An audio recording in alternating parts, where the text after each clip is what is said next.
আমি হইতেছি হোস্টেলের একটা তো সিনিয়র একটা বড় ভাই, সবচেয়ে হ্যান্ডসাম একটা বড় ভাই। ওরা এই গুলো হইতেছে আমার রুমমেট, নিকৃষ্ট ওরা। ওরা আমার যে কাম করে রে ভাই, এত করে কি কমু। আমার ধরে থালা বাসন ধোয়ায়, খাবার আনায়, কাপড় ধোয়ায়, ঘর মুছে, কি যে দুর্ব্যবহার করে রে ভাইয়া। প্রত্যেক দুধ কি জানোস, ওরা শুয়ে ঢুকে ফাল হয়ে বাইরে, ওরা এত খারাপ। ভাই আপনার গল্পটা অনেক ইমোশনাল ভাই। আরে বেটা কষ্ট করে তো কইলামই না বেটা, আরে তো বাকি আছে। ওরা আমার তুই তো করে বিয়াদব করে আমার লগে চাকরের মতন বিহেভ করে। শুধু তাই না, ওরা আমার বাবার সাথে হাত করে লাইছে। ভাই আপনার কাহিনী শুনে আমি ইমোশনাল হয়ে গেছি। আপনার কাহিনী শুনে আপনার আমার কি ডাকতে মন চাইতেছে জানেন? ভাই গাইলগুলো দিস না কিন্তু ভাই, এমনি কষ্ট আছে অনেক। না না ভাই গালি দেবো না।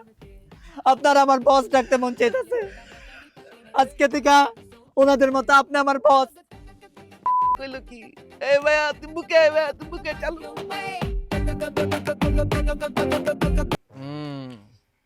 তোমার নাম রাব্বানি তাই না? জি ভাই, আমার নাম রাব্বানি। তোমার কথা আমি শুনছি। তোমার সাথে এই যে প্রত্যয় ওরা যা করলো, জিনিসটা খুব খারাপ করছে, আমার খুব খারাপ লাগছে জিনিসটা। আপনার কেন খারাপ লাগছে? এই আরাফাত, ঠিক কেন শুরু কর ক। যে আমি আরাফাত এলাকার মধ্যে হাঁটতাম, যেদিক দিয়ে হাঁটতাম এদিকে পোলাপান খারাইতো না, ভয় তো বাপ মায় আমার নাম কয়ে পোলাপানটা ভয় লাগাইতো, ভাত খাওয়াইতো। আমার মান সম্মান ইজ্জত সবকিছু খাইছে এই প্রত্যেকটা। পোলাপান যেটি আছে না, এটা কিন্তু এলাকার নাম, এলাকার বাইরের পোলাপান, আর আমি এলাকার লোকাল পোলা। সব মান ইজ্জত খেয়ে দিচ্ছে এলাকার মধ্যে। আমার যা মান ইজ্জত ছিল আমি মাথা নিচু করে রাখতে হয়, মাথার উপরের দিকে উঠাইতে পারি না। খালি পোলাপান লেগে আমার গুগুন নাচতে হয়েছে, সবটিরে গুগুন নাচতে চাইছে। এই যে প্রত্যয়ের একটা এমপি কাজিন আছে, এমপি কাজিনটা কস না কে ক। এমপি কাজিনটার বাসায় নিয়ে আম করে আমারে দিছে। আমি ঠিক মতো কোথাও দাঁড়া থাকতে পারি না, বইতে পারি না। আপনার তো আমি কালকেও দেখলাম বসে আছেন। আরে এই মিয়া, তুমি কি বুঝতেছো না এটা কোন বসা? আচ্ছা ঠিক আছে তুমি কি ঠিক আছে বুঝতেছো না এটা কোন বসা? আরাফাত, ঠিক আছে ঠিক আছে, অনেক কইলে হাঁপাই গেছে, রেস্ট লো। পাপু ভাইয়া তুই কো। এই প্রত্যয় আমার কাজিনের লগে প্রেম করে। আমি নাচো সত্য আমার কাজিনের লগে প্রেম করে। নাতি নাতি কি করছ তুমি জানেন? আমার পুরো হোস্টেল আমার ক্লাউন বানায় রেখে দিছে। যে সকল পোলাপাইন ছোট ছোট পোলাপাইন, হ্যাঁ এই দূরে দূর দেখছি হেডি আমার যাইতে যাইতে সালাম দিত, সালাম ভাই সালাম ভাই সালাম ভাই। আরে এখন আমার দিকে ফিরেও তাকায় না, আমার দিকে উল্টা আসে।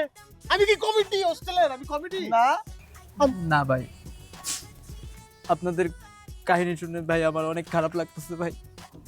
খারাপ লাগতেছে আপনারা। যদি আমি এখন বসের লগে কি হইছে এই কাহিনী কই, তুমি তো খারাপ থাকতে পারবা না। তুমি ইমোশনাল হয়ে এনে কাহিনী দিবা বস। কমু কইবেন শান্ত হন বস। দাঁড়া, বেশি ফোটেস খাবো না, ছোট্ট করে গল্পটা কই। আমি হইতেছি হোস্টেলের একটা তো সিনিয়র একটা বড় ভাই, সবচেয়ে হ্যান্ডসাম একটা বড় ভাই। ওরা এই গুলো হইতেছে আমার রুমমেট, নিকৃষ্ট ওরা। ওরা আমার যে কাম করে রে ভাই, এত করে কি কমু। আমার ধরে থালা বাসন ধোয়ায়, খাবার আনায়, কাপড় ধোয়ায়, ঘর মুছে, কি যে দুর্ব্যবহার করে রে ভাইয়া। প্রত্যেক দুধ কি জানোস, ওরা শুয়ে ঢুকে ফাল হয়ে বাইরে, ওরা এত খারাপ। ভাই আপনার গল্পটা অনেক ইমোশনাল ভাই। আরে বেটা কষ্ট করে তো কইলামই না বেটা, আরে তো বাকি আছে। ওরা আমার তুই তো করে বিয়াদব করে আমার লগে চাকরের মতন বিহেভ করে। শুধু তাই না, ওরা আমার বাবার সাথে হাত করে লাইছে। ভাই আপনার কাহিনী শুনে আমি ইমোশনাল হয়ে গেছি।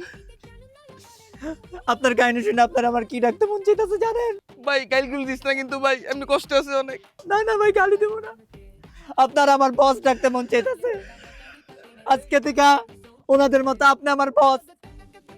কইলো কি, এই ভাইয়া তুই বুকে আয়, ভাইয়া তুই বুকে চালু।